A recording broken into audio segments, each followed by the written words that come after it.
SSL indikator bor-u, agar 1 soatlik ishoniy вообще kuchli signal berar ekanda, shuni ishlatyapmiz endi rozi bo'lasiz, lekin qozon sotib olib ko'p foyda qilyapmiz. Tan joningiz sog' bo'lsin aka. Bundan zo'rlarini chiqaring aka. Bunaqa o'zbeklar juda ham ko'p, lekin hammasini ham bunaqa qilib yurmaymiz. Qo'shimchasiga skalp qiladiganlarni so'rashyapti, indikatorda ishlasa bo'ladimi deb.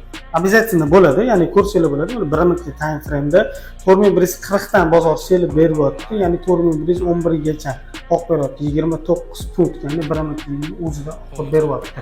Ya'ni buni o'rgatamiz, qayerdan kirish kerak, qayerdan chiqish kerak. Bundan tashqari yengilligimizni bilasizlar.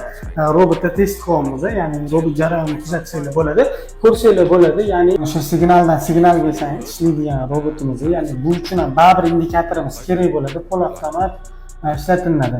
$1000 depozit qilingan, ko'rsanglar bo'ladi. Mana realniy shotda biz qanaqa demo qilamiz, realniyda test qilamiz, даже test qilganimizda ham. Xudo xolisa hozircha sotuvda yo'q bu robotimiz. Optimal ishlatyapti. Undan tashqari indikatorimizda ishlashi, kirishi, qayerga chiqishi hammasini o'rgatamiz. Indikatorimiz uchun qiziq bo'lsalar, kommentariyada plyus belgisini osib qoldiring.